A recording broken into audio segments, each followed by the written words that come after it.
প্রায় ১৫০ বছর আগেকার এক প্রাসাদে বর্তমানে কেউ গেলে নাকি আর ফিরে আসে না। হায়, এই জায়গায় আইসাও নাকি এই কথাটা বিশ্বাস করতে হইব। কি আপনার এটা ভাবতেছেন তাই না? কিন্তু বিশ্বাস যে করতে হবে এটাই সত্যি। কিন্তু বিশ্বাস না করে দুই ছেলে শহর থেকে এসে এটার একটা সন্ধান করার জন্য, সত্য মিথ্যা যাচাই করার জন্য এলো এই প্রাসাদে। আর সৃষ্টি হলো নতুন এক গল্প, ন্যায়ের সন্ধান। মামা, আমরা খুব ভালোভাবে জানি যে সেখানে যদি কেউ একবার যায় সে ফিরে আসে না। তাও কেন আমরা তো রিস্ক নিয়ে সেখানে যাচ্ছি? তার চেয়ে ভালো বাসায় আমরা চলে যাই। তুমি একটু বোঝার চেষ্টা করো, বুঝো। বিষয় হলো কিছু না, আবার বিষয় হলো অনেক কিছু।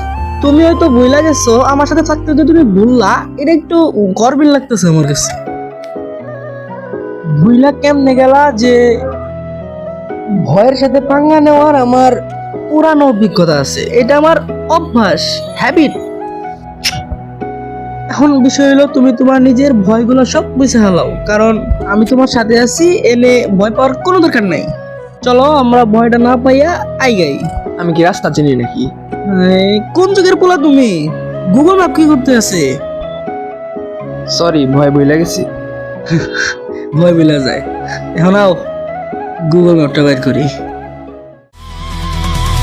শহর থেকে আসছে তারা, হাত ধরে নায়ের ভাড়া। সত্য আমাদের তোখ রাখালো হোসের গায়ে তুমি কাদরাত। তুমি আমি সেই তীর্থ যাত্রী, হরেকে কমুগো আলিঙ্গন পাখি। সত্যের আদরের আমাদের কথা, স্বপ্নে রচিত রাতে জড়মাত। মায়ের সম্ভারে আমরা অন্ধকারে আকাশ খুঁজবো, সত্যের আবে ফেলবো বাইসন।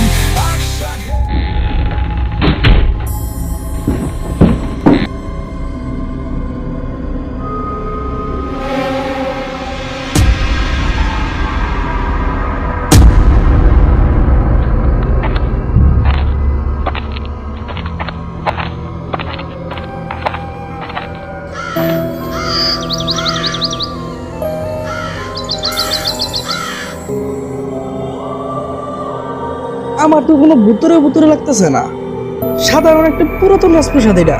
হ্যাঁ, আমার তো অনেক অনেক সেই লেভেলের ভয় লাগতেছে।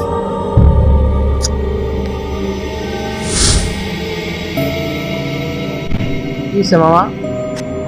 কিছু না, কিন্তু মনে হলো যে কেউ এদিকে গেল। এত তাড়াতাড়ি কেউ কেমনে যেতে পারে? কি জানি।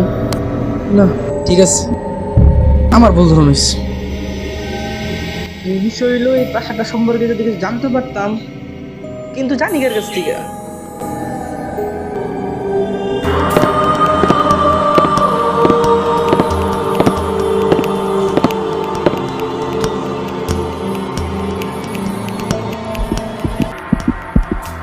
কেরা এটা? জানি না তো। ও থাক, বাদ দাও।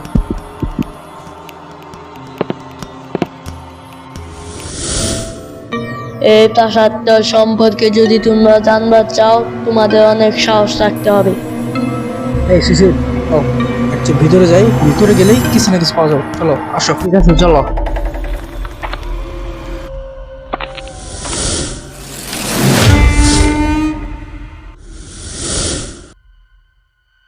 এই, কই যাস তোরা? করেন তো।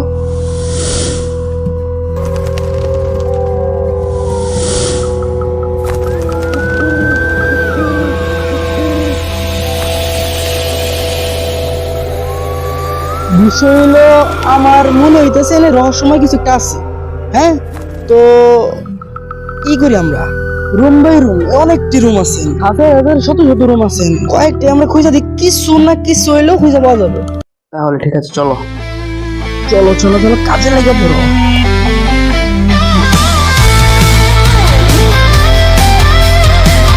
এই শিশির, মামা, আমি তো কিছু পাইলাম না। এক কাজ করি, এনে অনেকটি রুম আছে, এইভাবে দুজনে একই রুম দেখতে দেখতে ভেজা লেগে যাবে। তুমি আমি আলাদা আলাদা রুম দেখি, তুমি ওইদিকে যাও, আমি এদিকে যেতেছি। যাও। শহর থেকে আসে তারা, হাত ধরে নায়ের ভাড়া, সত্য আমাদের তোখ রাখালো হোসের গায়ে তুমি কাদরাত। তুমি আমি সেই তীর্থ যাত্রী, হয়ে কে কমুগো আলিঙ্গন পাখি, সত্যের আদরে আমাদের কথা স্বপ্নে রচিত পাতে মাঠ। নায়ের সম্ভারে আমরা অন্ধকারে আকাশ খুঁজবো, সত্যের আদেও বাইসন আকশাকের রহস্য জাম করে।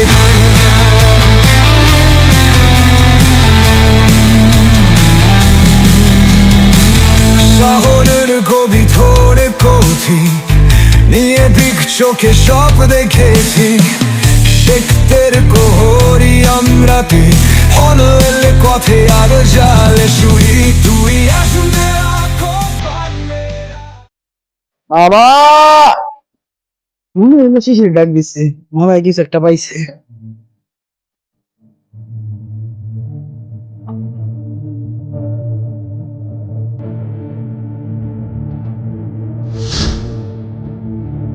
কি পাইছে কিছু? দেখো এটা কি এত পুরন পাখি দেখা গছ, এত পুরন পাখি দেখা গেল কেমনি?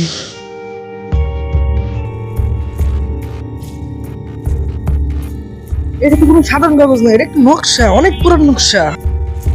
শিশির বাইরে যেতে দিব, বাইরে রোদ আছে, চলো বাইরে যাই। চলো যাই। মামা, আমার যেমন হচ্ছে এটা কোনো গুপ্তধন নকশা। আমরা তো কোটিপতি হয়ে গেছি মামা। দেখো মামা, আরে না, আছে জানো এটা একটা রহস্যপূর্ণ নকশা, রহস্যে ভরা একটা নকশা। ঝামেলা তো এনে আছে ভরপুর, কিছু একটা ভাবতে হইব। আমার মনে হচ্ছে কোনো গুপ্তধন নকশা। নকশাটা একটু দেখো। এখন বিষয় হলো আমরা এই জায়গায় আছি, মানে আমরা এই যে ওই জায়গায় আছিলাম, এটা যে এনে লোকেশন দিছে। আবার এই যেটা এনে দিছে ট্রেজার আউটসাইড, আউটসাইড ওর দিকে। কত কি ঝামেলা না, তীর তোর দিয়ে কত কি ঝামেলা করছে, মাথায় ঢুকতেছে না একদম। আবার এই যে এনে ডেঞ্জার দিছে, ডেঞ্জার মানে বিপদ। আবার দেখছি কি এদিকে দেখছি এনে, এদিকে দেখছি বিপদ বিপদ বিপদ, বিপদের জায়গায় সব দিক দিয়ে তীর দিছে। সবচেয়ে বড় একটা নকশা। বিপদের দিকে যাবো নাকি গুপ্তধনের দিকে যাবো? বিপদের দিকে কেন যাবো, চলো গুপ্তধনের দিকে যাই। এটাই ভালো, আমিও তাই ভাবতেছি। চলো চলো যাই, চলো।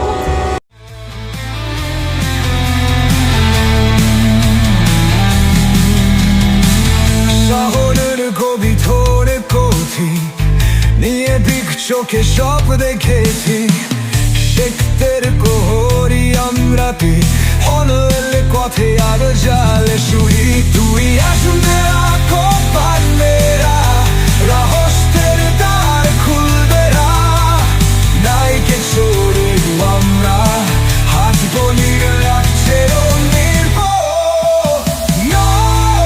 সন্ধ্যায় আমরা অন্ধকারে আকাশ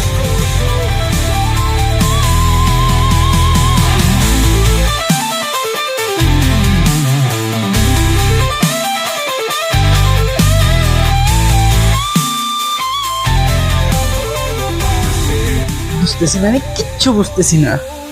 আরে এই জায়গায় তো দেওয়া আছে মতে, মেইন ট্রেজার তো এই জায়গায় দেওয়া, কিন্তু আশেপাশে তো কিচ্ছু দেখি না। রহস্যে ভরা একটা জায়গা, রহস্যে ভরা একটা নকশা, কিচ্ছু বুঝতেছি না এই নকশাটার।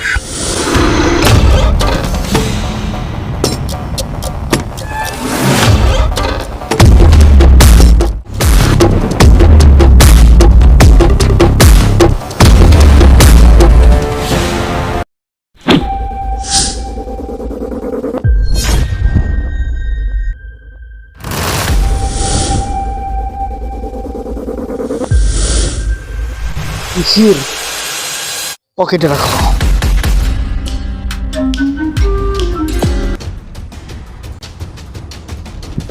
এই তোকে আগে কইছিলাম না হিস না তোরা, এখন আইসস, এখন আর বাইসা ফিরতে পারবি না এইখান থেকে তোরা।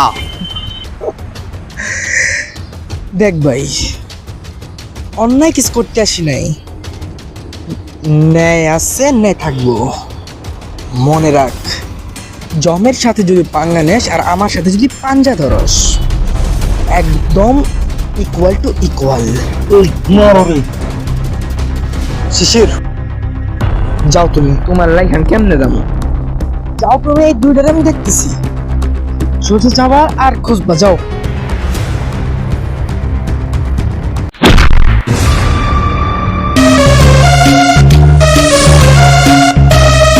দেখ, এনে কোনো ঝগড়া ফিসাদ করতে আসি নাই, একটা জিনিস সন্ধান করার জন্য আসছি। তো গেঞ্জাম করিস না, আজলামি করিস না, এনে নেট জন্য লড়তে এসিস। চুপ থাক।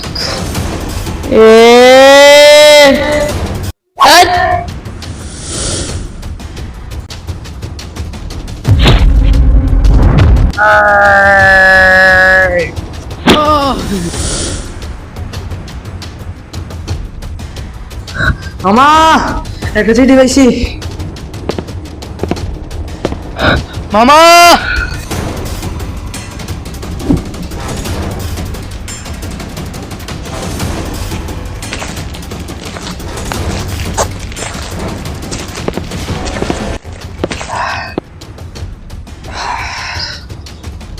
হ্যাঁ শিশির, বলো। দেখো, একটা চিঠি পেয়েছি। এই তাহলে প্রাসাদের আসল কাহিনী। আইসি, প্রাসাদটা প্রায় 150 বছর পূর্বে নির্মাণ করা হয়েছিল। তবে এই প্রাসাদের নির্মাণে অনেক ঝুঁকি পোহাইতে হয়েছে। প্রাসাদটার নির্মাণে অনেক কষ্ট হলেও এটাতে আমার কোনো আফসোস নেই, কারণ এটার পুরোটাই দেখভাল করেছিল আমার পুত্র সুশান্ত।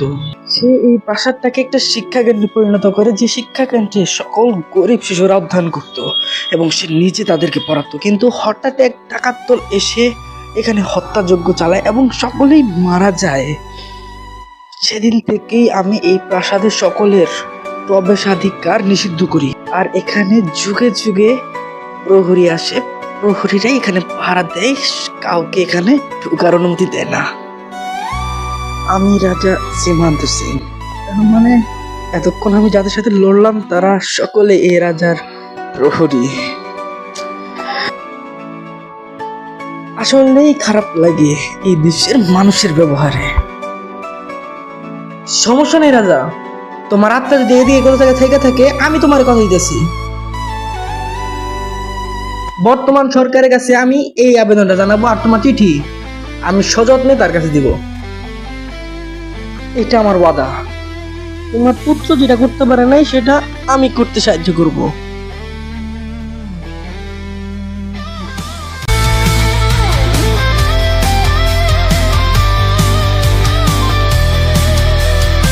সেলুট, সেলুট বস। তো গাইস, ভিডিওটা দিয়া একটা জিনিসই বোঝানো হয়েছে, ন্যায় আর সত্য প্রতিভার মাধ্যমে সবকিছু করা সম্ভব।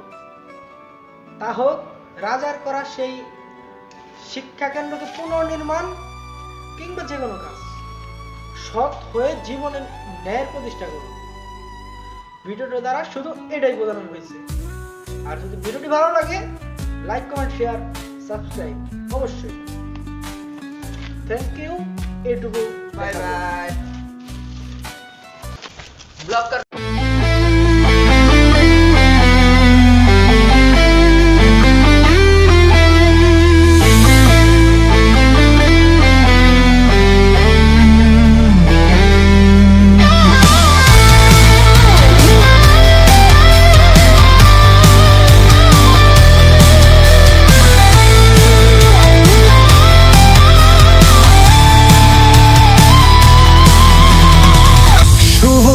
থেকে আসে তারা